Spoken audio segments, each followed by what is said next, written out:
Nós estamos no livro dos Espíritos tratando da escolha das provas, certo? Na semana passada nós fomos até a pergunta 264. Fizemos a pergunta e comentamos. A pergunta 264 foi bastante interessante porque ela nos remete a uma avaliação, a uma dúvida que Kardec submete aos espíritos e que é muito comum também em pessoas que estão querendo aprender sobre essas leis espirituais. Kardec indaga: o que dirige o espírito na escolha das provas que deve suportar? O que dirige o espírito? Então, qual é o motivador, qual é o móvel, aquilo que faz com que um espírito escolha, antes de nascer, que tipo de prova ele quer passar? Então, nós fizemos uma análise falando sobre as questões do que é a expiação e do que é prova. Porque a expiação você não escolhe. E por que você não escolhe? Por que você não escolhe a expiação?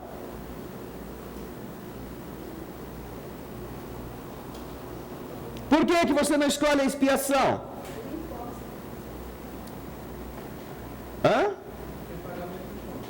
Por que você não escolhe? Cadê o microfone? Raul Adormecido Mendonça. Agora o Chico, desculpa. Aqui, ó, nosso companheiro. Porque pagamento de conta. Pagamento de conta. Daqui para Cícera, para ela responder. Não, é que a pessoa fez alguma coisa errada e está pagando. Porque ela já fez a burrada e não tem como se livrar, não é? Não dá para ela escolher. Eu quero ter dor de dente porque eu passei a vida inteira comendo doce sem escovar o dente. Isso daí não precisa escolher, não é? Porque vai ter dor de dente naturalmente. É a expiação natural. Agora, a prova nós aprendemos que a gente pode escolher. Porque, diferentemente da expiação, o que é a prova? Levanta a mão quem quer, como o caso da Viviane, a Viviane quer explicar o que é a prova. A prova é quando você já tem uma certa consciência dos seus erros e você quer passar por aquilo para poder estar cumprindo. A prova, então, é uma solicitação que você faz para enfrentar determinados problemas ou passar por determinadas dores, a fim de que aquilo te propicie um avanço mais rápido. Você seria obrigado a passar por isso? Seria obrigado a passar por isso? Não, se você não pedisse. Porque se você fosse obrigado a passar por isso, isso seria expiação. Não seria prova. Mas você pode, mesmo tendo uma expiação, mesmo tendo que passar por consequências das coisas que você semeou, você pode solicitar que alguma coisa além daquilo te aconteça, preparando-se para que aquilo que ia durar talvez 2, 3, 4 encadernações, você consiga em uma única resolver aquele problema. Agora, uma coisa é você solicitar, outra coisa é o mundo espiritual autorizar aquilo que você está solicitando. Tá bem? Valdinero. Além do Chico, tem provas complementares e também expiações complementares? Bem, o que nós temos é imperfeição que precisa ser corrigida. Não é? Isso que nós devemos lembrar. Nós temos defeitos que precisam ser corrigidos, algumas vezes pela expiação dos atos negativos que nós tivemos, ou pela solicitação de provas que nos desafiem. Enquanto existirem em nós máculas que precisem desses dois recursos, nós teremos que enfrentá-los quantas vezes forem necessárias. Portanto, não existe esse negócio, essa aqui é um mandato tampão, sabe mandato tampão? Demitiram o prefeito, então entrou um cara lá para cumprir o resto do mandato. Não, o pedaço que está faltando. Não. não se trata de uma definição de pedaços. O ser é um todo. Então é aquela história. Você tem que fazer a limpeza. Enquanto você está sujo, precisa se limpar. E essa limpeza acontece em uma vida, em 2, em 3, naquela mesma área. Quantas forem necessárias. Pode acontecer de você, em uma encarnação, estar melhorando em determinada área do seu caráter, mas, passando por determinadas tentações, acabar fazendo burrada, acabar se entregando a fragilidades e voltar para o lado de lá pior do que estava. Então, isto é um risco. E, aliás, isso acontece com muita gente. Melhoram talvez um pouquinho em determinada área, mas pioram muito em outras. Por falta de entendimento, por falta de conhecimento de como funcionam estas leis. Então, não há esse tipo de... Não, fulano... Não, se não cumpriu, ele precisará mais adiante passar por isso. Agora, às vezes, o mundo espiritual, diante das necessidades de cada pessoa, pode postergar uma nova etapa de dor ou de resgate naquela área para 2, 3, 4 existências adiante, para permitir ao espírito que ele se prepare melhor, para que ele se fortaleça interiormente, e então, quando, tendo passado por aqueles tipos de vida menos exigentes naquela área, e ele ter se equilibrado, aí então, 3 ou 4 vidas depois, o mundo espiritual coloca o indivíduo para passar pela experiência que ele precisa. Então, isto é uma coisa que não funciona com base nesse estatuto de artigos e parágrafos, como às vezes a gente na Terra tem essa adequação aqui, não adequar lá, não. Isso é uma coisa que acontece dentro da alma. Quando nós ainda temos imperfeições, nós temos deveres para enfrentar dificuldades que as superem. Entendeu? Não tem... Pergunta, Alice 2. André, naquele conto lá do Estranhos Credores, a história da Diana. A história de quem? Diana. Lembra aquele espírito Isso, que... de que livro? Não me lembro. Eu lembro o nome, Estranhos Credores. Estranhos Credores. Contos e pontos. Pontos e contos. De Então, quem? Humberto de Campos, com Chico Xavier. Isso. Tá. Então, ela... Capítulo número? 42 ou 38. Eu estou com o livro aqui, vamos ver. Se é que não tiraram daqui. Alice, cadê Alice 1, cadê o livro? Você está? Pontos e contos. Deve estar em algum lugar aí no canto. Vamos dar a informação exata para os nossos telespectadores também encontrarem. Por isso que eu estou sendo chato com você. Isso. É Pontos e Contos. É o número 38. Capítulo 38. Estranhos Credores. Fala a história da Diana. Isso. Ela é um espírito que ela está tentando vencer, acho que 3 defeitos. Não, ela já venceu. Não. Humberto de Campos conta que Sim, Diana foi a entidade mais luminosa que ele havia visto. Isso. E aí ela começa a contar exatamente que ela estava numa situação periclitante. Sim. Então, aí ela fala para aquele espírito que está na mesma situação dela, tentando vencer, para aceitar aqueles filhos das trevas, né? Que foi o que ela recebeu, 4 filhos. Não, a história é assim. Ela estava dedicando-se às entidades mais atrasadas do umbral. Fica aí, Raul, que daqui a pouco ela vai voltar com o microfone. E ela estava explicando por que ela fazia isto.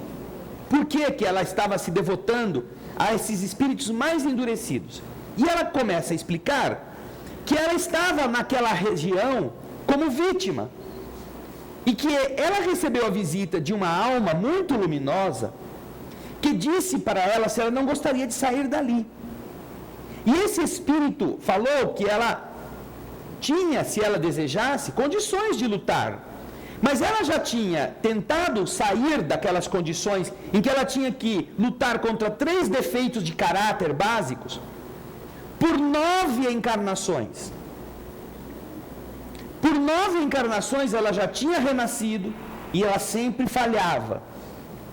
Quase 1000 anos, considerando uma encarnação um período médio de 100 anos, entre você chegar lá, se preparar, voltar, viver, desencarnar e voltar para lá, são quase 1000 anos em que ela não tinha conseguido avanço. Seus entes queridos tinham ido embora, os seus amigos também tinham evoluído e ela estava sozinha no buraco. Foi quando essa entidade disse para ela: se você quiser, em 70 anos, você deixa essa condição. 70 anos? Sim. E então a entidade explica para ela que era necessário, que os espíritos superiores precisavam de pessoas que aceitassem receber como filhos aqueles seres que habitavam aquelas furnas. E que ela, essa entidade luminosa, que estava falando isso para ela, tinha conseguido também vencer essa mesma problemática, renascendo e aceitando ser mãe e vivendo com estes filhos por uma etapa de 70 anos, mais ou menos, suportando as dificuldades enormes da vida de privações, e que quando ela terminou este período, ela tinha vencido os seus inimigos. Então ela sugere a Diana que faça a mesma coisa. E então a Diana se concentra, ela se imbui da ideia de que ela quer sair daquilo, e ela consegue a autorização de espíritos superiores que a colocam numa nova vida, onde ela recebe 4 filhos. Ela se une a um homem muito tosco, um homem rude, e ela recebe 4 filhos problemáticos. Depois o marido morre e ela fica sozinha, tendo que criar os filhos. E neste afã, neste esforço, ela consome 70 anos da vida. E aí ela diz que quando terminou 70 anos, por fim ela tinha vencido os 3 adversários de caráter interiores que ela não tinha conseguido lograr, não tinha logrado vencer em 9 encarnações. E é por isso que ela se dedicava aos seres do umbral. Então, mais ou menos, a história é muito mais bonita no livro, mas é mais ou menos isso que ele está dizendo. Agora a gente volta para a sua pergunta. Então, no caso, ela tinha débitos. Ela recebeu uma prova, não foi? A minha dúvida é, no caso dela, foi prova e expiação ao mesmo tempo? Veja só, ela estava tendo que enfrentar problemas internos, problemas graves de caráter. E aquilo, obviamente, era em decorrência do seu comprometimento do passado. O que acontece é que ela reencarnou 9 vidas, enfrentando a expiação de uma forma equivocada. Ela tinha que sofrer, ela não conseguiu melhorar quase nada. Essa entidade ajudou-a a direcionar no esforço expiatório, na capacidade de enfrentar o seu passado, da forma mais adequada, a fim de que ela conseguisse forças e vencesse seus erros. É um processo de expiação. Agora, mesmo sendo expiatório, isso não indica que o indivíduo não participe do planejamento da sua expiação. Essa é outra beleza do plano espiritual. Nós temos expiação, temos erros no passado, temos coisas que precisamos enfrentar. Mas só nos casos das reencarnações chamadas compulsórias, que André Luiz também denomina reencarnação por motivos judiciais, em que se impõe ao espírito voltar em determinada condição, excluídas estas hipóteses, todas as outras causas de expiação, elas são, na medida em que o indivíduo tenha consciência e lucidez, elas são apresentadas a ele para que ele entenda e ele concorde. Ou pelo menos ele veja que os caras têm razão. Porque é uma forma de ajudar o indivíduo a enfrentar com o seu entendimento. Não é ele que está pedindo. Entendeu? Não é o próprio cara que fala, eu quero uma prova, eu quero aumentar isso. Não. Quando chega o momento da reencarnação, os espíritos, quando há condições naquele que vai renascer, colocam-no para que ele também entenda o porquê que ele tem que passar por aquilo. Para que isto possa ser vencido de uma forma menos penosa, menos rebelde.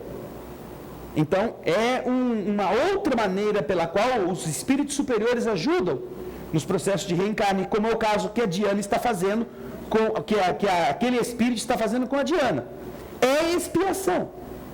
Mas, apesar disto, a Diana pôde entender, pôde aceitar, porque ela estava pedindo realmente, era o que, olha, em vez de eu ficar expiando as dores no atacado, não é?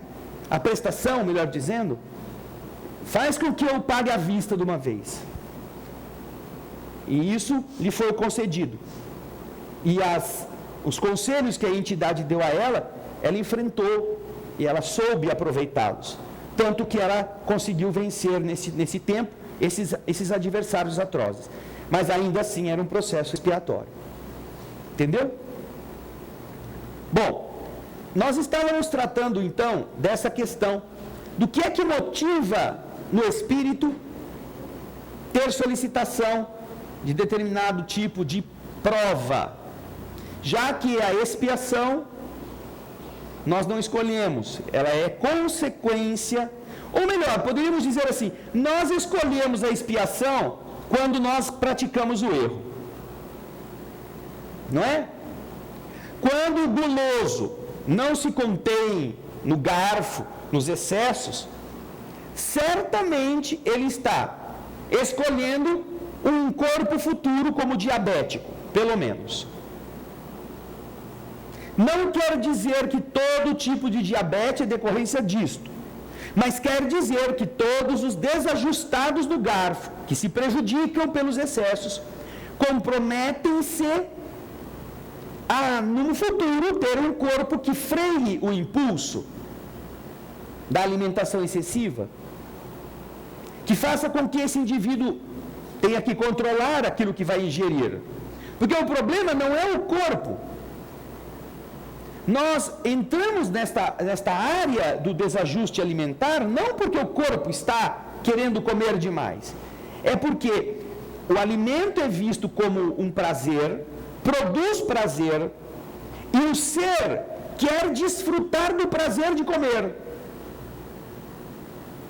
E então o corpo começa a sofrer os efeitos de um exercício prazeroso,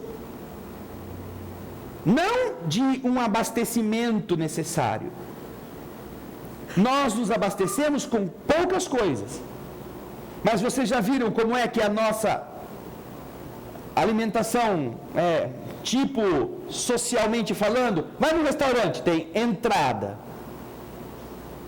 depois tem o prato. Se você for num restaurante italiano, tem um monte, tem a carne, depois tem a massa, ou primeiro vem a salada, depois vem a massa, depois vem a carne, depois ainda vem a sobremesa.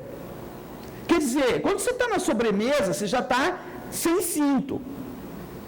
Mas você não fala, não, eu não quero a sobremesa, porque meu corpo já está satisfeito. Ai, né? Essa cozinheira vai para o inferno. Não, é você que vai para o buracão lá, pesando, pelo peso. Mas a nossa volúpia, só de imaginar aquele sundae, chocolate, morango, sorvete, baunilha, creme brulee, profiterole, você já enche a boca de água, mas o seu corpo está empanturrado de comida. Não, mas é que derrete. E como derrete, ele ocupa os espaços que estão vazios ainda, que a carne, não, sabe, a carne, por mais que mastiga, ela fica meio pontuda, o estômago fica lá com os vão. Aí você toma o sorvete, ele derrete, ele vai preenchendo os buraquinhos.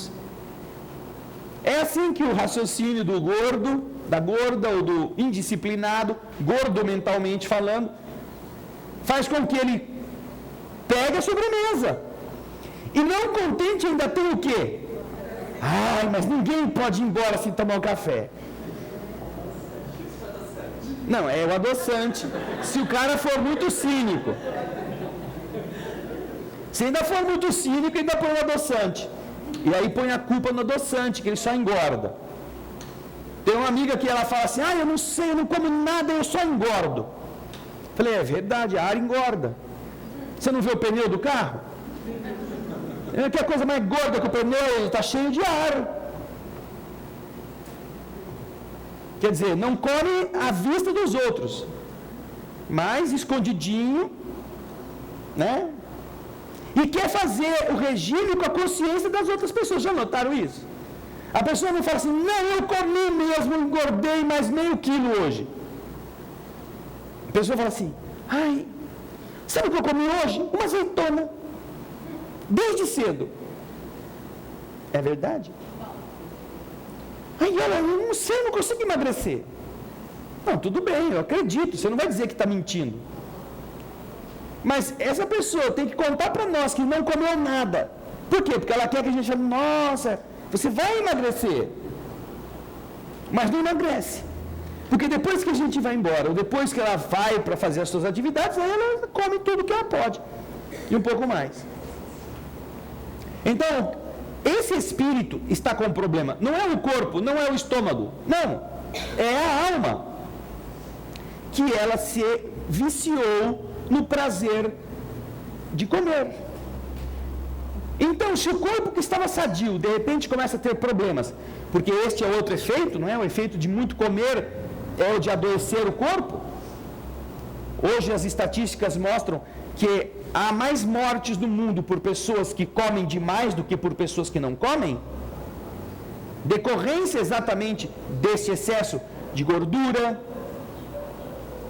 de mau funcionamento dos órgãos sobrecarregados, de estresse das artérias, de acúmulo de colesterol, entre outros problemas. Então, esta pessoa danificou um patrimônio que estava funcionando pelo excesso, por seu prazer. Então, qual que é o efeito? Ela já fez a bobagem. Então, vamos dizer assim, a expiação ela não escolhe, ela escolhe. Só que é uma escolha que vai contrapor uma situação de dor que ela não tem como se livrar. Hoje você tinha saúde e ficou com ela no buraco porque a estragou pelo excesso da comida. Você então precisa de uma disciplina. O corpo que você vai ter no futuro vai ter que discipliná-lo com uma disfunção hormonal que vai obrigar você a andar na linha, a andar no eixo, a não sair muito. Porque não vai te matar se você não abusar. E é o grande desafio. Quando nossa instituição não era aqui, era num outro lugar, que era bem pequenininha, eu já contei isso aqui para vocês uma vez, vinha um senhor de uma outra cidade na nossa reunião. O que ele vinha fazer? No tempo lá nós fechávamos a porta, era uma porta de garagem, nessas de levantar e abaixar, como a da banca, e o pessoal entrava, iam 8, 10 pessoas só, né? Fazíamos a nossa reunião. Então ele chegava sempre quase em cima da hora e se sentava bem no fim, na última fileira. Tinha 4, 5 fileiras só de cadeiras. Ele se sentava lá no fim. Aí apagava a luz, depois de ter feito a leitura do Evangelho ou do Livro dos Espíritos, ia começar a reunião mediúnica. Aí você escutava assim, ó.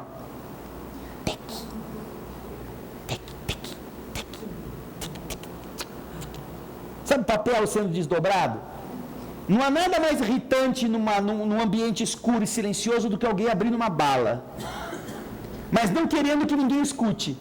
Porque ela não abre de uma vez, tchá, já, né? Não, ela vai de pouquinho. O homem era um super diabético. Na casa dele ele não podia passar nem perto do açucareiro, que a mulher era uma carrasca. Então ele falava para ela, eu vou no centro. Ela deixava. Aí ele enchia os bolsos de bala em qualquer boteco e ia no centro, imagina, rezar. Né? Rezar. Para o Super Wonka, o dono da fábrica de chocolate, que era o santo que eu acho que ele mais gostava. Porque ele usava a reunião mediúnica e ainda tudo escuro para ele chupar bala. Porque em casa ninguém deixava ele se empanturrar de doce. O que adianta, não é? Ele está achando que ele está enganando a mulher dele, mas ele não tem noção do que ele está se prejudicando. Mas nós nunca contamos para a mulher dele, né? Porque também, coitado, né? Responsabilidade é dele, já é adulto. De qualquer forma, isto produzirá este efeito. Nós teremos que nos retificar. Daí, então, a expiação ser fatal. Você vai ter que passar por aquilo se você fez alguma coisa errada. Uma das histórias bonitas sobre isso é aquela que eu já contei, de que aquele senhor que ajudava Chico, quando Chico psicografava, a tirar os papéis, e ele ficava sempre, durante 20 anos ficou ali, mas ele não aguentava a disciplina do Chico, porque o Chico eram horas e horas, mas ele era fumante. Então, a cada 2 horas, 3 horas, ele tinha que deixar o posto dele e lá fora dar uma tragadinha. Mas mesmo assim, o Chico fazia questão que fosse ele que ficasse do lado ali, tirando os folhas de papel. Bom, passou o tempo, o homem desencarnou, era uma bondade absoluta o homem. Daí, um dia perguntaram para o Chico, e aí, e o seu fulano, como é que ele está? Ele foi uma pessoa tão boa na Terra, tão boa, que ele já poderia ter conseguido deixar a Terra para ir a um outro tipo de mundo superior à Terra para viver lá. Mas, infelizmente, por causa do cigarro, que impregnou o perispírito tão profundamente, ele ainda vai precisar passar por mais uma reencarnação na Terra para drenar para o corpo físico os males que o fumo produziu na estrutura do perispírito. Só isso. Só. Imagina. Só isso.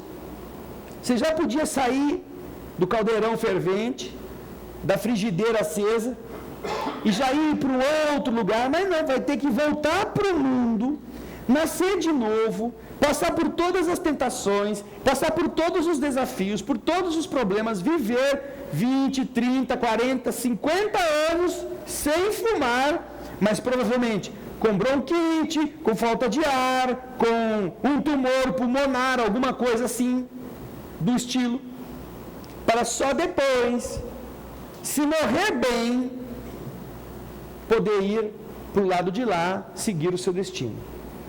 É o que o Chico diz a respeito da expiação. Bem, mas tudo isso nós estivemos tratando na pergunta 264, cuja resposta os Espíritos nos apresentam.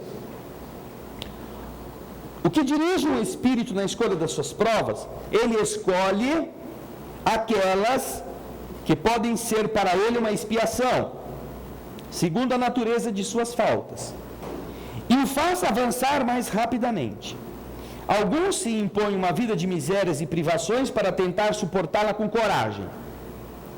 Outros querem se experimentar nas tentações da fortuna e do poder, bem mais perigosas pelo abuso e mau uso que delas se pode fazer, e pelas más paixões que desenvolvem. Outros, enfim, querem experimentar-se pelas lutas que devem sustentar ao contato do vício. É a resposta que nós, na semana passada, aqui obtivemos. Agora vamos para a pergunta seguinte, 265. Se alguns espíritos escolhem o contato com o vício como prova, existem aqueles que o escolhem por simpatia e por desejo de viver no meio do seu gosto, ou para poderem se entregar materialmente aos seus pendores materiais? Existe ou não? O que vocês acham? Existe. O anjo Azudo, aí, por favor, uma consulta. Eu gostava tanto de umas caipirinhas quando estava lá no mundo, agora eu vou ter que voltar. Não dá para eu trabalhar no Alambique, não. O senhor me arruma um emprego para mim lá, perto de uma dessas fábricas de cerveja, uma cervejaria. Ah, porque vai ser tão bom. Porque você já viu, aqui é só caldinho reconfortante, água da paz. Você não pode fazer nada aqui. Então, vocês acham que algum espírito pode, para voltar à Terra, pedir esse tipo de coisa? Nortear-se, na hora da escolha, por uma solicitação que venha exatamente em favor daquilo que ele gosta de fazer? Pode ou não pode? Pode. Mais do que a gente pensa. Né? Imagina para um carnívoro, um ser humano que gostou tanto na Terra de comer carne de maneira assim, quase que fazendo parte da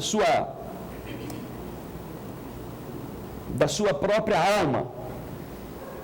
Imagina se ele não vai querer nascer na Terra em uma situação em que ele possa voltar a sentir o cheirinho do bife, comer bastante bife bem passado, mal passado.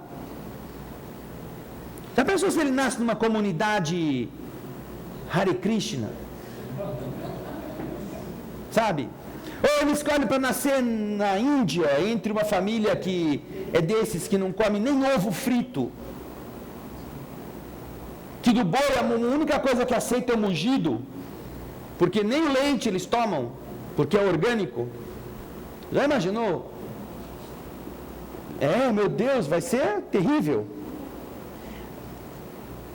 Já pensou pegar uma dessas sirigaitinhas dessas que andam por aí mostrando que devia estar escondido e falar para ela: ai, você vai nascer lá no Afeganistão na próxima vida? Já pensou? O máximo que vai conseguir mostrar é os cílios, se alguém conseguir vê-lo, e se ele for comprido o suficiente para sair pela janelinha assim da burca. Então, é realmente uma coisa que essas pessoas, estas almas, ou nós, nos inserindo nesse contexto, teremos, se nos faltar entendimento, quereremos voltar nas condições agradáveis pelas quais nós já passamos. Pergunta se o magnata quer nascer empregado. Pergunta se o barão quer nascer servo. Não, ele vai querer continuar a ser importante, vai querer continuar a ter dinheiro, ter recursos, ser rico, a usar das vantagens que ele já está acostumado. Então Kardec, do mesmo modo que os espíritos, na pergunta anterior, dizem que quando o espírito está do lado de lá, ele pode, analisando o seu teor de defeito, solicitar reencarnações em situações que combatam este defeito. Kardec, que não está aqui no espiritismo para ser aquele que levanta a bola para os espíritos chutarem e fazer o jogo dos espíritos, mas para questionar o que os espíritos estão dizendo, quer agora saber. Então, mas me diz uma coisa: se existem aqueles que escolhem o contato com o vício como prova para vencerem o vício, não pode existir aqueles que querem o contato com o vício para se viciar de novo, como eles gostavam antes? Pode ou não pode? Pode, Felipe? Pode. Acorda o Felipe aí, que a Andréa não veio, eu tenho que ficar fazendo o papel dela, que fica assim, ó. Pode, Felipe? Responde aí para o microfone. Pode. Para a Zelda lá em São José dos Campos ver que você está vivo e acordado. Pode. Pode. Claro. Porque é aquela situação. É mais difícil você escolher uma coisa que te confronte, ou você pedir, não é? Um fator limitador. É mais difícil do que você pedir. É como aquelas histórias que o Evangelho fala, né? e todo mundo vai rezar. Humberto de Campos, do livro Entre a Terra e o Céu, que ele escreveu em parceria com Públio, ele tem uma história muito interessante sobre isso. A mulher acusa o marido dela, de que ele é indiferente, que ele não reza nada, e que ele vai para o inferno, enquanto ela vai sempre no centro espírita e convida ele nunca vai, mas ele é um indiferente, que se ele continuar sem rezar, ele vai para o inferno, ele vai sofrer muito. E o cara fala para ela, não, eu rezo sempre, duvido que você reza, em casa você não reza, comigo você não vai no centro, quando que você reza? Você não vai em igreja nenhuma? Não, toda vez que eu vou jogar na loteria eu rezo, lá na lotérica, ele reza na loteria, e ele rezava mesmo. Então, o que ele rezava? Pedia o que na loteria? Ai, Senhor, espalha a riqueza para o mundo todo, que todo mundo possa ter um dinheirinho a mais na conta. Não, ele queria ganhar sozinho na loteria. Então os espíritos nos dizem, quantas pessoas pedem coisas, não é, para ser rico, porque não, se eu for rico eu vou ajudar muita gente, não é? Se eu ganhar, e é isso que deve estar assim nas lotéricas, quando tem a Mega Sena acumulada, né? Ai, Senhor, me inspira os números, porque assim, se eu ganhar, eu te prometo que eu vou fazer isso, fazer aquilo, fazer aquilo, fazer aquilo, fazer aquilo. Primeira coisa que ele vai fazer é dar no pé, para nenhum parente encontrar, nenhum sequestrador, ninguém enxergar o cara. Então o Evangelho fala, será que quando vocês estão pedindo para obter riqueza, vocês não queiram primeiro se ajudar antes de ajudar os outros? Será que não é esse o objetivo inicial? Então, naturalmente, que se é difícil a gente pedir coisas que vão contra o nosso prazer, nossas inclinações, poxa, é bem mais fácil pedir alguma coisa que me faz eu ganhar na loteria, vai, me abastece aí, me tira o burro botar o burro na sombra, tirar, né, a vaca do brejo. É fácil pedir isso. É alguma coisa natural. O ser humano, e é por isso que não é o ser humano que dá a última palavra, se ele pode renascer nessa condição ou não. Porque se fôssemos nós, nossa evolução demoraria muito mais, porque nós sempre estaríamos pedindo as mesmas coisas, nas quais nossas fraquezas só se fortaleceriam. Nós só nos comprometeríamos. Portanto, é claro, é mais fácil ter esse tipo de solicitação do que a outra. Nós nunca recebemos aqui no centro, por exemplo, nós temos quase 20 anos de atendimento em cirurgias espirituais. Nunca chegou uma pessoa para nós e disse assim, olha, eu vim aqui porque eu estou doente, constatei que eu tenho um problema grave, e eu vim aqui para agradecer a Deus o problema que eu tenho, porque eu sei que eu mereço. Eu fiz muita coisa errada. Eu vim aqui para rezar, para que Deus me dê força, para eu passar pela dificuldade. Aqui a gente sempre recebe gente assim, eu descobri que eu estou com problema, eu vim aqui para ver se Deus me cura. Eu vi a minha vizinha veio aqui, já sarou, o meu vizinho também já sarou, o parente dele já veio aqui, melhorou muito, agora eu quero vir aqui também, porque eu não quero passar por isso. E algumas pessoas ainda falam assim,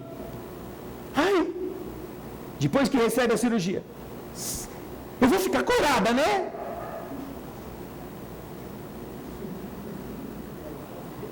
Para mim, que você vai perguntar isso, o maior analfabeto nesse negócio sou eu. Nós aqui estamos fazendo de tudo, pedindo a Deus, só não estamos fazendo macumba, para a senhora ficar curada, mas o resto, de bom, nós estamos fazendo. Agora, preste atenção, faça o bem para os outros, perdoe o cunhado, perdoe o genro, perdoe a sogra, e aí você começa a melhorar. Mas pergunta se eles querem isso. Eles querem curar tudo e rápido. Essa é a condição. E quando você vai observar, nós já tivemos pessoas que vinham aqui com balão de oxigênio, que vinham com catéter e o cilindro de oxigênio para fazer cirurgia, e que depois da cirurgia atravessavam a rua e iam fumar do outro lado da calçada.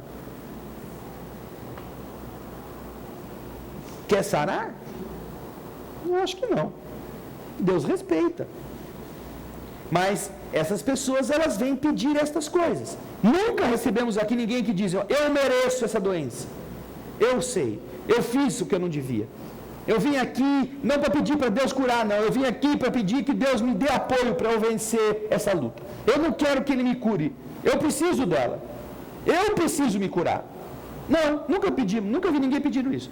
Mas o que chove de gente que sem merecer e tendo feito tudo para ficar doente, vem aqui pedir para Deus curá-la, nossa, isso é muito comum. E nós respeitamos, nós não estamos contando isso apenas como informação, mas nós respeitamos o entendimento dessas pessoas, porque às vezes é daí que vai surgir o amadurecimento futuro.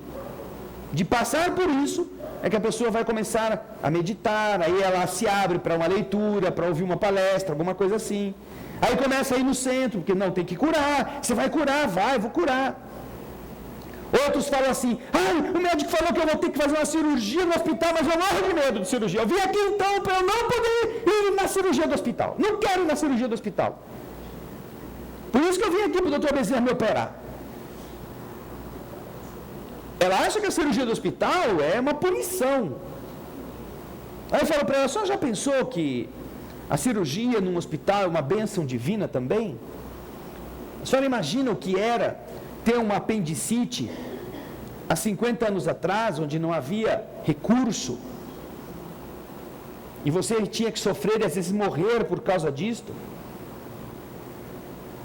O que era o parto? No tempo em que alguns de vocês nasceram, o parto, a tragédia que era para a mulher, sem recurso de nada, de ninguém. Hoje em dia, as ambulâncias são mini hospitais, mini UTIs. Existem ambulâncias que permitem até cirurgias rápidas ou pequenas cirurgias dentro da ambulância, enquanto a pessoa está indo para o hospital, desde que haja um médico competente para fazer isto. Mas a pessoa acha que ir para o hospital é um malefício, quando de verdade, hoje em dia eles operam quase sem abrir a pessoa. Eu tenho uma pedra na vesícula, não quero fazer cirurgia, eu vim aqui para o doutor Bezerra arrancar a pedra de mim. Olha, os espíritos devem já ter feito muita coisa que a gente não fica sabendo. Mas eu sempre vi que situações que podem ser remediadas facilmente através de cirurgia simples, o mundo espiritual não retira pela maneira que a pessoa está querendo. Prepara o campo, facilita todo o processo para que em 15 minutos, aquilo que poderia durar 2 horas, se resolva na mesa cirúrgica. Porque a pessoa não tem ideia do que significa você pegar uma pedra de vesícula, que às vezes é do tamanho de uma rolha. Eu já vi cirurgiados de vesícula que parece que tem um paralelepípedo pendurado na cama. Que essa mulher aqui engoliu uma rolha na hora de tomar o vinho? Não, é a pedra da vesícula dela, desse tamanho uma pedra. Aquilo não era pedra na vesícula, era vesícula na pedra. Como é que o mundo espiritual vai fazer com que aquele conjunto de matéria seja dissolvido assim? Quando, por laparoscopia, com 2 furinhos na altura da vesícula, os médicos hoje extraem a vesícula, extraem a pedra e a vesícula que está pendurada na pedra. E a pessoa se recupera. É uma bênção? Claro que é. Ter esse recurso. Agora, é claro que existem casos que o mundo espiritual atua. Nós já tivemos vários casos de pessoas com pedras no rim que vieram em situação de dor e o mundo espiritual tratou deles. E fez o quê? Fez desaparecer a pedra? Não, fez ele expelir a pedra. Aquilo que não se conseguia de qualquer forma, com remédios, com hidratação, o mundo espiritual, através da dilatação dos canais, facilitou. para que aquela pedra pudesse ser expelida pelos canais normais. É um gasto menor de energia produzir a recuperação dessa forma. Mas a pessoa acha que, meu Deus, o hospital é uma tragédia. Às vezes, em alguns casos, está sendo. E é por causa de quem? Por causa de quem votou nessas pessoas. É por causa do que vai acontecer no domingo que muitas vezes nossos hospitais estão nesse estado. Não é por causa da medicina.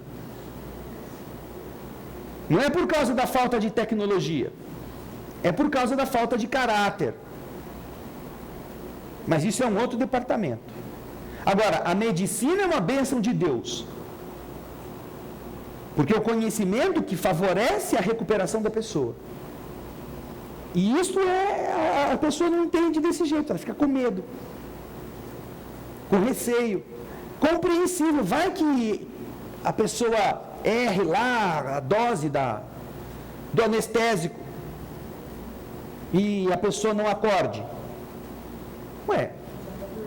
Já que dormiu mesmo, aproveita e morre. Morre dormindo, é uma coisa que a pessoa do lado de lá deve ter, por algum motivo, que passar por isso. É claro que não acontece isso todo dia. Nós vemos equívocos que são próprios de erros humanos, mas que não podemos deixar de considerar que os que estão submetidos a eles, eventualmente precisam passar por alguma expiação também nessa área. A lei do universo é perfeita, ela não se equivoca. Agora, que a gente pode encontrar aqueles folgados, né? Que vão pedir para... Deixa eu voltar como dono da churrascaria, eu sempre gostei de uma picanha, né? Isso vai... Vamos ver a resposta da pergunta 265. A pergunta pergunta 265.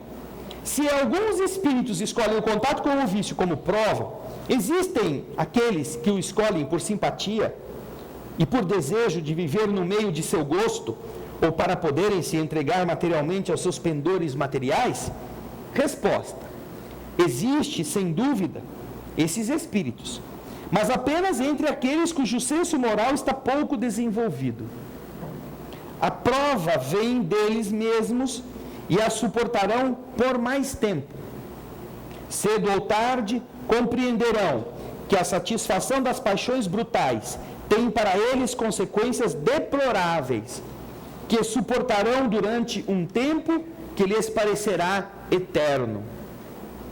Deus poderá deixá-los nesse estado até que compreendam suas faltas e peçam por si mesmos os meios de resgatá-las em provas vantajosas. Não provas agradáveis, provas vantajosas. Os espíritos que pedem essas coisas são espíritos moralmente pouco elevados. São espíritos que não têm o senso moral desenvolvido, que estão raciocinando pelo estômago, raciocinando pelos órgãos genitais, raciocinando pelos interesses do bolso, quando estão do lado de lá, pedindo aquilo que lhes dá prazer, aquilo que mantenha os espíritos na mesma faixa inferior aonde eles já estiveram. Mas isso significa o quê? Compromisso para eles. Mais sofrimento, mais demora, até que eles entendam: mas você não quis ficar aí? Todo mundo já foi embora, você está atrasado, e agora? Mas então, se eu pedir para passar por um processo, para nascer uma perna, já ajuda? Ajuda. Se o problema era vaidade, você era uma pessoa muito cheia de querer ser um importante, o maioral, mais bonitão, agora vai ser o manco. Deixa que eu chuto. Vai todo mundo tirar sarro da sua cara e você vai aprender a valorizar outras coisas. Isso já ajuda. Mas para o espírito aceitar isso, ele precisa realmente estar consciente, não é? Alguma pergunta? Lucas.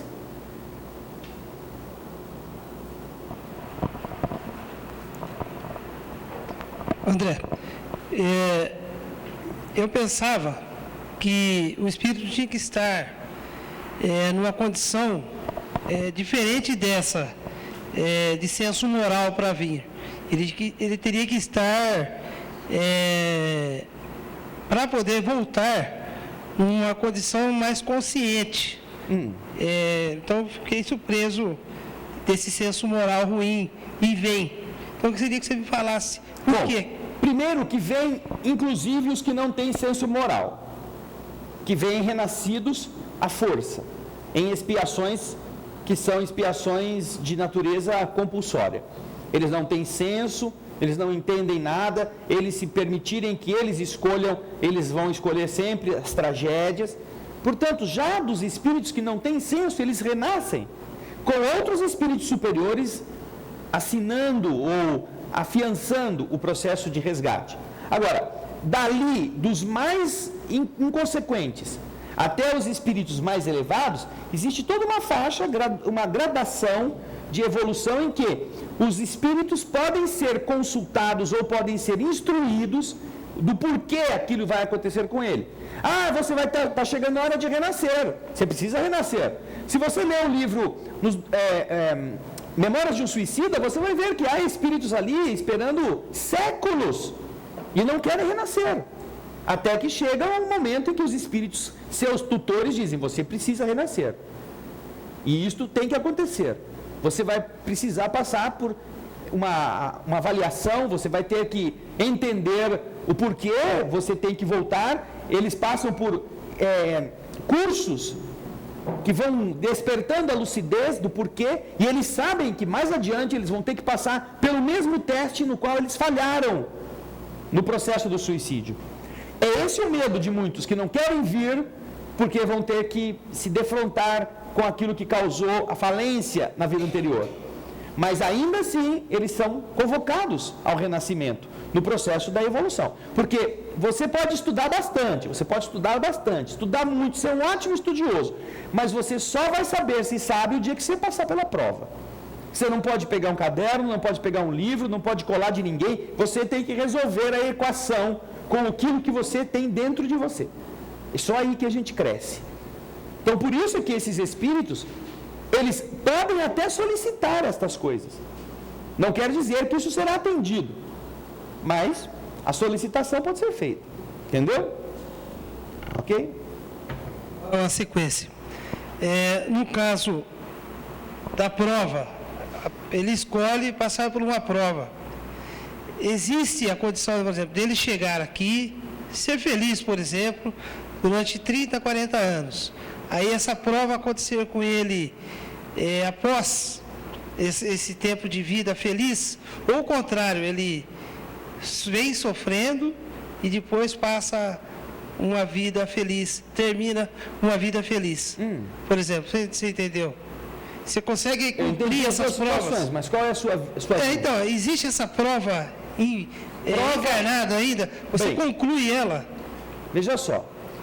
Nós aprendemos que a prova é uma solicitação de uma dificuldade, que vai produzir em você um desafio. Quando você diz, ele estava sofrendo e de repente fica feliz. Bom, o que é essa felicidade? Porque existem muitas pessoas que são felizes sofrendo. Mesmo doentes. Porque a felicidade não é um estado de corpo, é um estado de espírito, um estado de consciência. Existem pessoas que estão bem de saúde e infelizes. Mentalmente, consciencialmente. Então, o que você chama de felicidade, é preciso definir em que âmbito isso está acontecendo. Por quê? Se for no âmbito da pessoa que passou por uma vida de privações, 40 anos, amassando pão com os próprios pés, não é? Para comer à noite. E aí, de repente, ganha uma loteria, ou recebe uma herança, ele vai ficar feliz? Essa felicidade não é a felicidade. Pode ser a prova. Porque nós já vimos que na pergunta 264, uma pessoa que tem fraquezas de caráter na questão da riqueza pode pedir uma vida de riqueza, que é muito mais grave, muito mais perigosa do que uma vida de penúria. Então, aquilo que você poderia, que qualquer um de nós poderia classificar como, agora os últimos 30 anos da vida dele vai ser feliz, só porque tem dinheiro, pode ser exatamente essa prova. Ele vai ter menos dificuldades materiais. E às vezes, aí você compreende por que os primeiros 40 anos foram de penúria. Que foi justamente o período da preparação, do estágio, para que ele não se esquecesse que agora que as vacas são gordas, ele não se esquecesse de onde ele veio, quem ele era, e que ele possa pegar esse dinheiro e ajudar outros como ele a crescerem, a melhorarem, a fazer empregos, a fazer a felicidade das pessoas, ao invés de dissipar o dinheiro com a desculpa de que agora eu sou feliz, tive a sorte da sorte grande, sorri para mim, agora então vou torrar tudo. Não é segredo para ninguém o caso daquele moço que, paraplégico, andava em cadeira de roda e viveu 50 anos na cadeira de roda, no Rio de Janeiro. Aí ganhou na Mega Sena sozinho e com 52 anos foi assassinado. Rico viveu 2 anos, enquanto que pobre, 50 anos ele viveu na cadeira de roda e foi melhorando. Então, Lucas, esse negócio do cara, agora ele é feliz. Mas o que é ser feliz? Talvez o ter ganho na loteria foi a prova pior que ele teve que enfrentar, porque aí se envolveu com pessoas, aí se achou no direito de pisar nos outros, aí se meteu em ser o bom, porque enquanto ele era pobre, na cadeira de roda, ninguém se apaixonou por ele. Aí foi só ficar rico que ficou bonito, mesmo na cadeira de roda. Aí as lambisgoiazinhas todas correram atrás, meu amor, quero cuidar de você, sabe aquelas coisas, meu príncipe, meu rei. E foi exatamente isso que acabou acontecendo na fragilidade emocional de uma pessoa carente, achando que com o dinheiro ele poderia comprar o afeto que ele nunca teve. Então, Lucas, esse negócio é muito complicado. Agora, considerando a felicidade real, a prova é sempre um desafio, que produz incômodo. Mas alguém em prova pode ser feliz. Qualquer pessoa que estiver sofrendo por uma expiação ou por prova, poderá concomitantemente ser feliz, apesar da expiação ou da prova. Porque a felicidade é um estado de alma.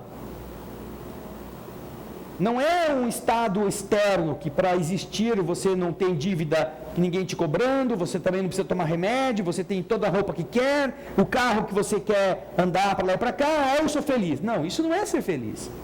Isso é ter conforto que a matéria fornece. Mas, veja só que interessante. Eu conheço muito pobre feliz, mas não conheço nenhum rico feliz. Não conheço. Nenhum. Aliás, as piores tragédias que eu conheci, até na questão profissional, elas estiveram inseridas nas famílias ricas, nos contextos de pessoas abastadas. Entendeu? Então são coisas que pertencem a departamentos distintos. Tá? Vamos lá, antes da gente falar, dar a palavra para a Raquel. Enquanto isso, a gente vai preparando aqui para saudar os nossos irmãos da internet. Raquel. André, então nesse sentido, a gente pode dizer que o amor pode ser uma prova também? Não. O aprender a amar pode ser uma prova ou uma expiação? Veja só. A nossa existência é uma existência que tem um sentido. O sentido é nós deixarmos o egoísmo, o orgulho, que são os dois inimigos do progresso, como está lá na pergunta 700 e pouco, e seguirmos na direção deste altruísmo, deste amor, que não é encontro físico, que não é necessidade de retribuição. O amor não depende de ninguém para existir. O amor depende de você querer amar. Essa é uma deliberação da alma. Então, se é uma deliberação da alma, tudo que nós estamos vivenciando tem a finalidade de nos ensinar a nos desapegarmos das coisas, na direção de servir por amor aos que estão ao nosso lado, não importa em que condição. Então, você aprende a fazer isso. É um esforço de superação, em que sai o egoísmo gradativamente e entra outro valor. Você começa a vivenciar, e há momentos em que você vai vivenciar as duas coisas. Os grandes conflitos existenciais são exatamente aqueles em que você tem que contrapor o egoísmo, que te manda fazer certas coisas, e o conceito de amar, que te ensina a fazer outras que você ainda não está preparado, ou você não quer correr o risco de se arriscar a fazê-lo. Então, esse processo é um processo gradual, um processo lento. Mas, na medida em que você caminha da escuridão para a luz, você vai tendo que enfrentar esses degraus. Então, não seria uma prova, seria, vamos dizer assim, a compreensão do nosso destino e a luta para chegar lá. E neste caminho nós passaremos pelo amor sexo, pelo amor posse, pelo amor parente, pelo amor família, pelo amor material, que ainda são determinados sentimentos mesclados de egoísmo, que a gente chama de amor sem ser. Para que depois a gente vá aprendendo a colocar isso tudo numa fervura e depois fazer a separação. Não, isso aqui é egoísmo, isso aqui é apego, isso aqui é domínio, isso aqui é poder, isso aqui é vaidade, para ficar só na casca da fervura, aquilo que de verdade é o mais puro. Então, não poderíamos colocar isso como uma prova, nem uma expiação. Você não pode fazer isto por uma deliberação, não é por decreto. Todos são obrigados a amar. Não, é uma coisa que você vai tirando das experiências da vida, os ensinamentos que vão te abastecendo da lógica, do porquê é melhor fazer desse jeito e não do outro. Tá? Então, por isso que nós não enquadraríamos nessa catalogação. O Edson de Botucatu, ele pergunta: quando sentimos que em determinadas situações poderíamos ter uma reação diferente, é sinal que fraquejamos numa prova? E se durante nossa vida não executamos nenhuma prova que aceitamos antes de nascer, poderemos receber uma expiação que não pedimos? Bem, a primeira questão é esta: quando sentimos que em determinadas situações poderíamos ter uma reação diferente e não tivemos, é sinal que fraquejamos numa prova? Não. É sinal que naquele desafio nós erramos. Não fizemos como deveríamos. Não quero dizer que aquilo é uma prova. A prova, geralmente, é uma situação mais ampla, é uma situação mais duradoura. Os nossos equívocos, nossas posturas de cada dia, não significam que são provas. São coisas do dia a dia, são ocorrências que certamente medem em nós o tamanho das nossas fraquezas. Mas não quer dizer que você fraquejou na prova, não é? A sua prova, às vezes, pode ser, por exemplo, cuidar de um parente doente. Você herdou um tio que ninguém quis saber e ele foi parar na sua mão, ele vai morar com você. É uma prova que, às vezes, nós pedimos. Falhar nessa prova é o quê? Dar o chazinho da meia-noite para o velho morrer logo e você se ver livre. Você está falhando na sua prova. É tratar mal aquela pessoa que se confiou aos seus cuidados. Você está falhando nessa prova. Não é você ficar cansado. Não é você ficar com sono, porque passou a noite toda acordado. Não, isso é natural, é lógico que a gente tenha esse cansaço. Não é pedir ajuda para um parente, não é fazer uma reunião de família para todo mundo cooperar um pouquinho. Não, isso faz parte do processo. É você jogar a pessoa no lixo, isso sim, é a falha. Então, não é quando nós equivocamos ou tropeçamos em alguma das nossas fraquezas que isso é falha na prova que escolhemos. É um indício de nossa fragilidade naquela área. É bom a gente estar atento. É bom a gente pensar, porque amanhã vai acontecer de novo. E aí, não, aí eu vou estar atento. Aí eu não vou não vou responder daquele jeito. Então você vai controlar a sua língua. Então controlar a sua língua é um esforço de melhoria, que todos nós temos que aprender a fazer. Agora, a sua pergunta, se durante nossa vida não executamos nenhuma prova que aceitamos, primeiro nós não aceitamos a prova, nós solicitamos a prova. A prova é alguma coisa que nós pedimos. Se ela nos é concedida e nós voltamos para a terra e não a cumprimos, é um compromisso nosso, é uma fraqueza, porque nós tínhamos condições de passar por ela. Os espíritos superiores atestam isto ao observarem as nossas habilidades para vencer. Aí isto é o que? É uma fraqueza moral. Você vai observar em você a existência de determinadas falhas de caráter que você não estava atento. Vai precisar enfrentar de novo e vencê-las. Então, estas são reações naturais das pessoas volúveis. O mundo espiritual pode favorecer alguém que solicita uma prova, concedendo-lhe a chance. Mas a pessoa pode jogar a chance fora. E, obviamente, quem joga a chance fora, depois tem mais dificuldade para conseguir uma nova chance naquela área. Veja o caso da velhinha que está sentada diante do ministro Clarencio, no livro Nosso Lar. Nosso Lar é escrito por André Luiz, através da mediunidade de Chico Xavier, que você tem que votar, porque você só conhece o livro Nosso Lar porque Chico fez o esforço, que nós não sabemos quão grande foi, para que a gente pudesse falar disto hoje. Esta velhinha está querendo ajudar os seus parentes na terra.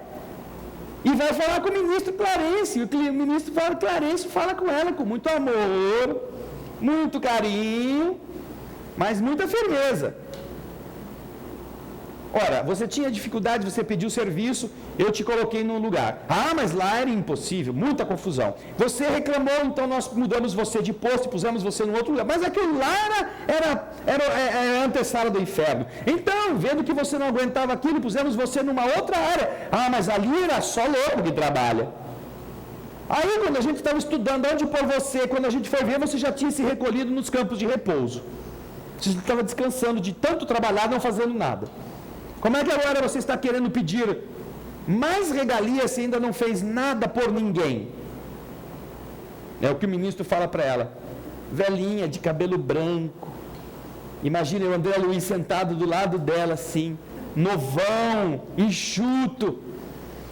Pô, se o ministro está falando desse jeito com a terceira idade, imagina o que vai sobrar para a segunda idade, que sou eu.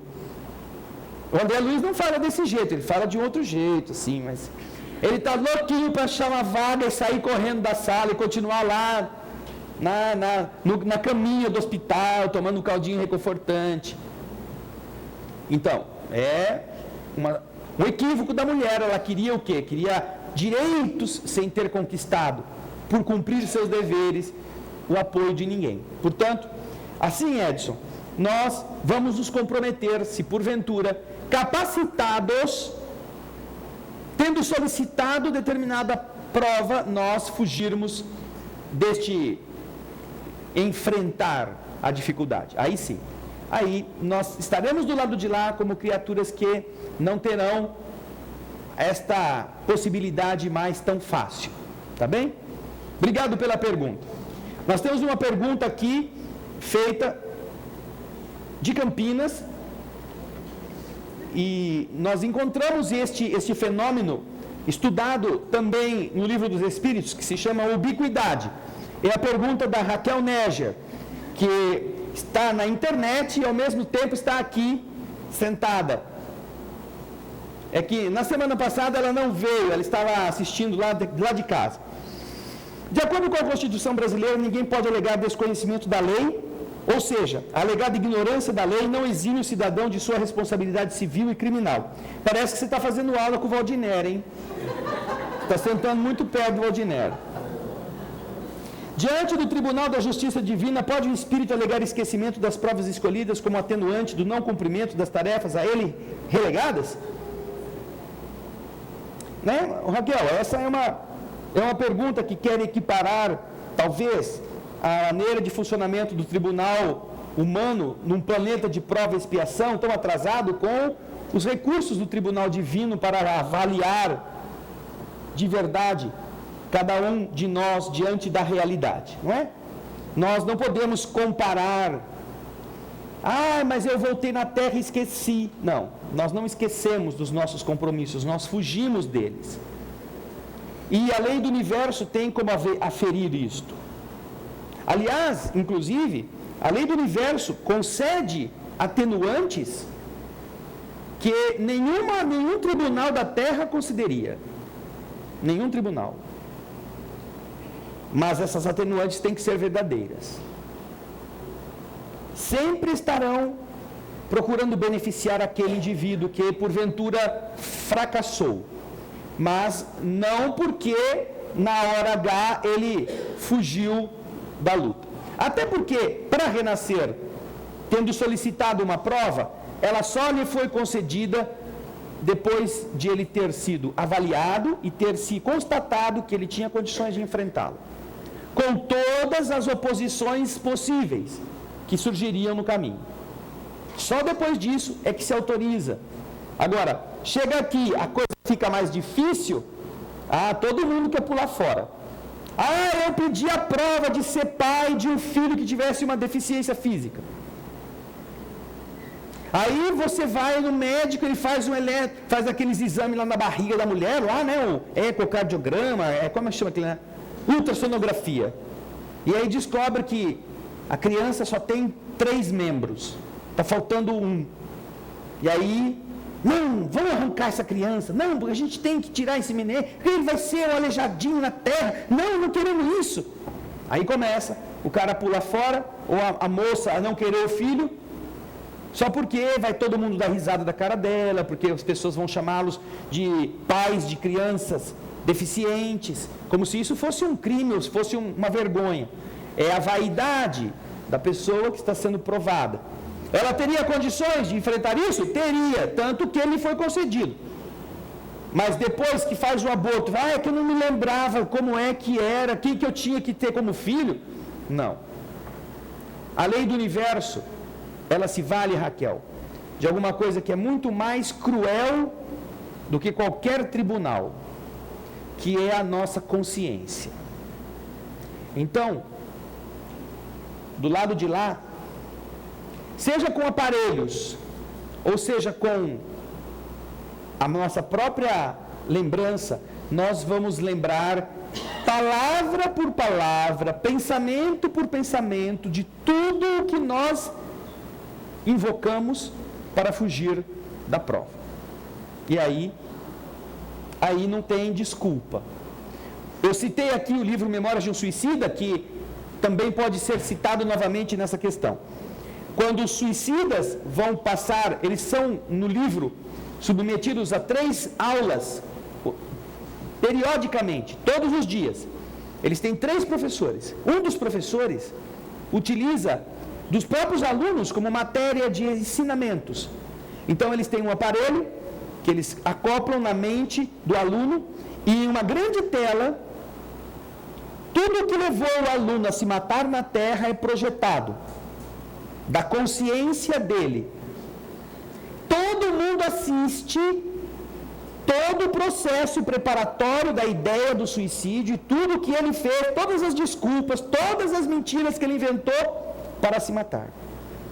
E isso sem nenhuma maquiagem, sem nenhuma edição, porque está na mente do espírito, na consciência dele.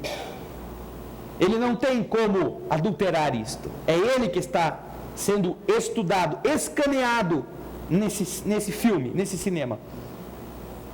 Então, a nossa consciência, ela é muito pior do que qualquer tribunal. Por isso é que não tem jeito de a gente ficar invocando. Pega o Valdiné como seu advogado lá, manda ele fazer, senhor, fazer um ofício, requerimento, parte 1, letra A, inciso 3º. Não, Valdiné, isso aí é lá no Tribunal da Terra, aqui não funciona. Tá bom? Obrigado, Raquel. Perguntas de hoje. Antônio Bernardo de Alverca, em Portugal. Lendo o livro Esculpindo o Próprio Destino, estou no capítulo 28. Até quando viverá esta situação o espírito como o maioral? Quando Como? E quem será o Espírito que mostrará a ele o caminho para o bem, fazendo deixar de praticar o mal? Com relação à sua pergunta, nós queremos dizer que os espíritos superiores estão sempre cuidando dos espíritos débeis, como todos nós. O próprio maioral responsável pela liderança dessas entidades é um espírito frágil no afeto.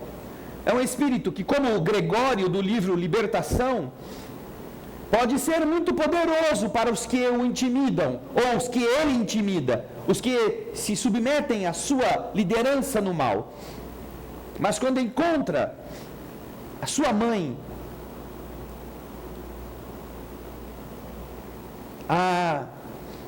quando ele vai e Matilde se apresenta a ele, coberta por um lenço, e ele quer resgatar a alma de Margarida para tê-la como sua e atacar os espíritos que foram libertá-la. E Matilde se apresenta a ele. Ele está de espada em punho com todos os asseclas, querendo, como um exército, atacar os trabalhadores do bem, que estão sentados no chão em oração. E Matilde se apresenta a ele com a espada em punho e diz: Você, quem é você? Vem aqui lutar comigo. Mas Matilde se dirige a ele. E todos os seus asseclas estão vendo aquela cena.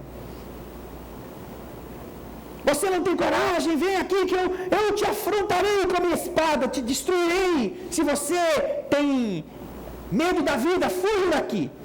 E ela não foge. Ela caminha para Gregório, passo por passo. Ele vai se sentindo encurralado. E no medo, no pavor, ameaça por fim dar-lhe com a espada. Ela então tira o véu que a cobria, abre os braços e diz: Pois então, meu filho, aqui eu estou para que você enfie a sua espada em mim. Lembre-se do tempo que nós vivemos juntos na Itália, na velha Itália. E então, quando vê a sua mãe amorosa,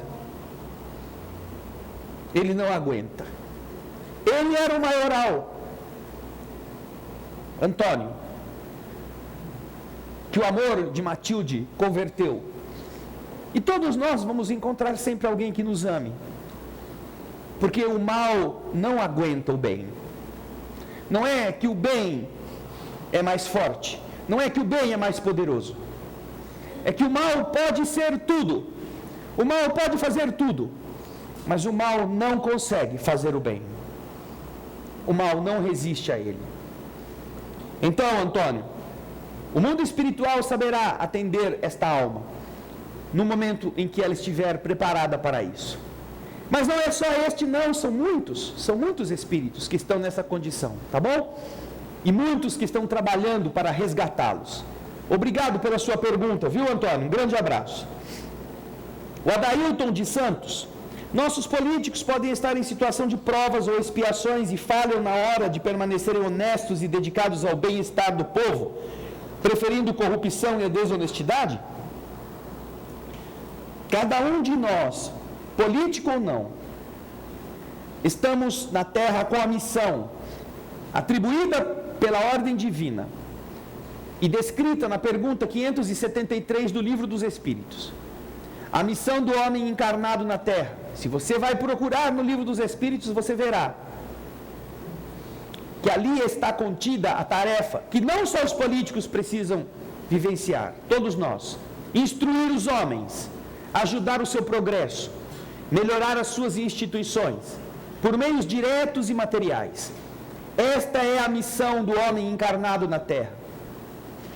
Não só do político, a nossa, de todos nós. Portanto, se nós falhamos nisso, nós somos responsáveis. Se não instruímos as pessoas, se não ajudamos a progredirem, se não melhoramos as instituições, não podemos falar mal dos políticos.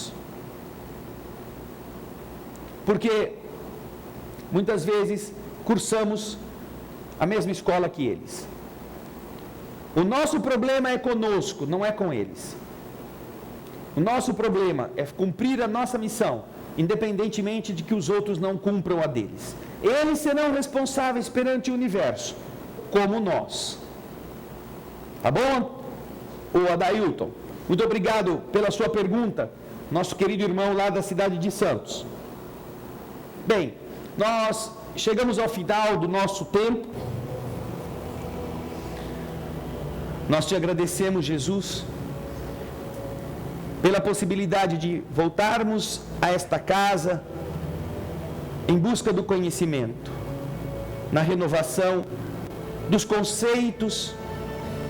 Encontramos sempre o caminho certo para a transformação do que somos. Já aprendemos que se nós não inserirmos coisas melhores em nós mesmos, continuaremos sempre iguais.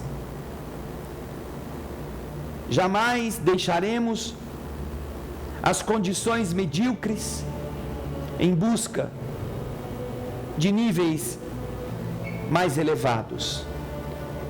E só quando estudamos, não apenas os temas religiosos, mas tudo aquilo que seja cultura, que seja conhecimento útil, e damos a isto uma finalidade que produza frutos.